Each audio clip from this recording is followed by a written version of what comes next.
So the man of God who gave me this golden stick was very cross with me because I was constantly showing signs that I was not interested in holding on to the stick and my unwillingness to become part of this occultic network to a point that he even cursed me. And you must take note of some of the terms that I use, like men of God. I don't really refer or associate them with God, but I use men of God because it's a term that most of you are used to. It's a term that they themselves invented so that you probably think they are closer to God or they are serving God's best interest. But they have nothing to do with God. So I'll keep referring to him as a man of God, and it's all in small letters, the God in small letters as well. He even cursed me. The reason why he cursed me is because I did not want to become part of the network. And he told me that nothing will ever work in your life. He said, you never succeed in everything, in anything that you might think of pursuing. Poor me at that point. At that time, I believed him. And I was tempted as well. So come on. Should I not just become part of this rich and famous network? You think about it, you process it, and you do the cost benefit analysis. Yeah, come on. Then you start looking at other figures who have made it in this life without being affiliated to any networks of this nature, to any networks that sacrifice human beings, to any networks that worship the God of Mammon, to any networks that are diabolic in nature. So I just had to make the hard decision. So you know what? I don't care. Whatever happens, happen. So I had to give it back. But the way I gave it back, he had told me actually to say, once you take it from me, you have to bring it back to me. I did not have any interest in meeting him again. But I said, I'm going to send someone with it to you. And I also had this interest to know what was inside that black tube and the golden knob. I tried to open it, trust me. I tried by any means possible. And I was even tempted to break it just so that I can see what was inside, but it was very tight. And I did not want to leave it with Max for the fear that he might say, we want our stick as it was when we gave it to you. So I just had to let it go without any marks or without having broken it. But he sent someone to come and collect it. And the person that he sent is one flamboyant Zimbabwean prophet, is one well-known Zimbabwean prophet who's very much well connected now. I'm sure there's no one from Zimbabwe who doesn't know him. He drives fancy cars. He lives an extraordinary lifestyle. And he has connections in each and every sector you can think of. Yeah, that's how powerful that prophet is now. And he probably became powerful after becoming affiliated or associated with this man of God, who is the kingpin, who is the plug, who introduced people to this network. Like I told you earlier, it's strictly by invite. And I learned as time passed by that they became so close, they became like one, and I've even seen them together on pictures. That's when I realized that he is now the mentor of this young prophet. But yeah, things are going well for him. So I'm not here to judge him for the decisions that he made or for whatever route that he chose to take. But as for me, I'm not saying this, or I'm not even admiring the lifestyle, because I know the cost that he had to pay, the price that he had to pay for him to achieve that status. These things don't come easy, and they don't come for free. There's always something that you have to let go. There's always a sacrifice that you have to make.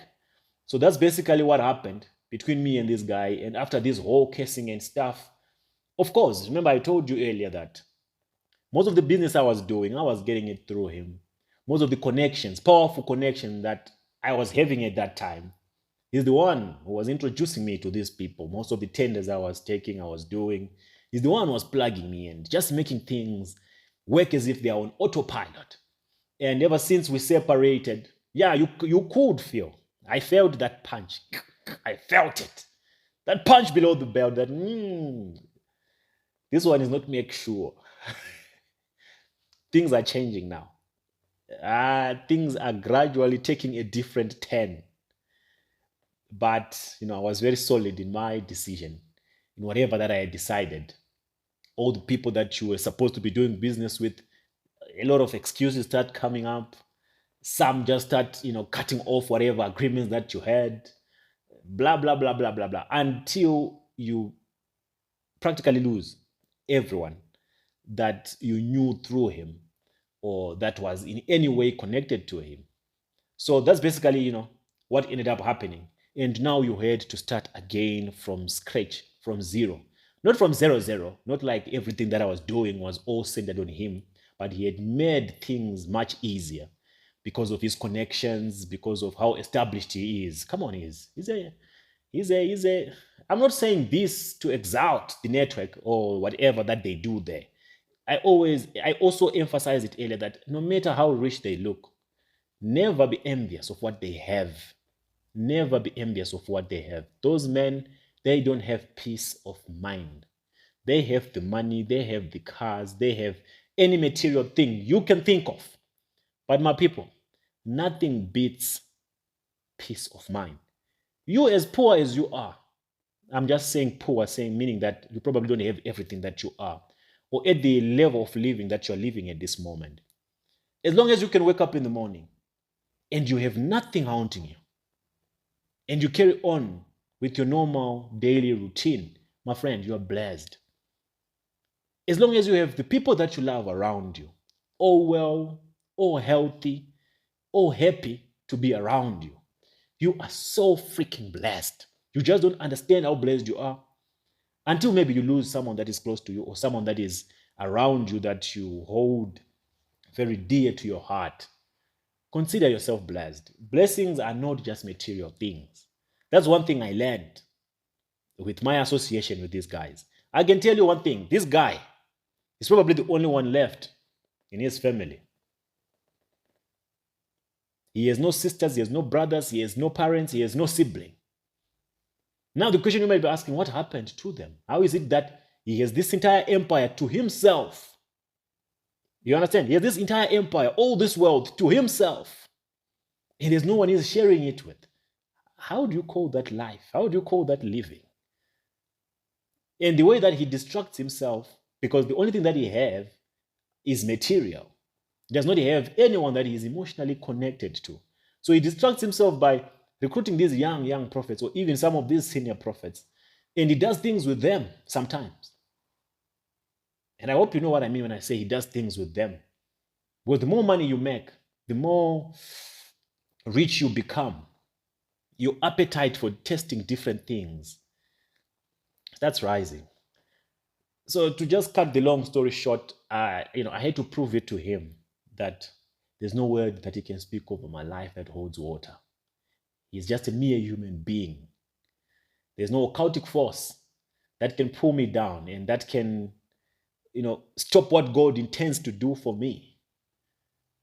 And here I am now, few years down the line, still standing and still conquering, doing even far much better than I was doing back then, when he thought that he had the final say to Mr. PDT. I know he's watching, he's definitely watching. And he knows this for a fact, that there's a power in this universe that dominates each and every other power of the dark world. And ever since I got born again, and ever since I gave my life to Christ, I have been so powerful, spiritually, physically, mentally, in any aspect of my life, that none of these principalities can stand me.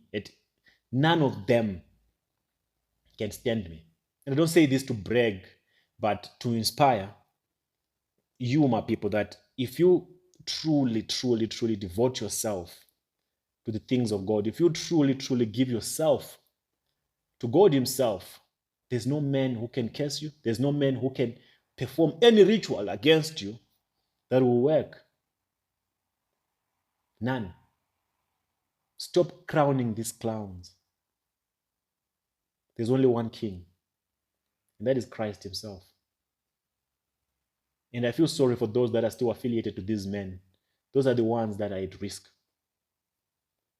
Their lives is in the hands of their fathers, of their spiritual fathers. And what makes them vulnerable is that spiritual connection that they have.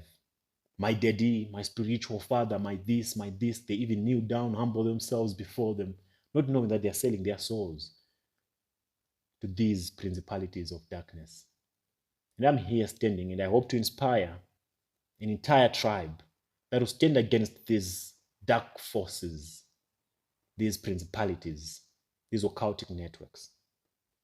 Yeah, my people, that's about it. And I know many people have been asking, so what's the story with your backdrop? It looks so occultic. And what is that white thing on your cheek? Come on, my people. Okay, I'll do another video, then I'll give you a full explanation so that you can be at ease. Okay? So till I meet you again on the next episode of the Ladder Mysteries, it's Mr. PDT, and I'm out.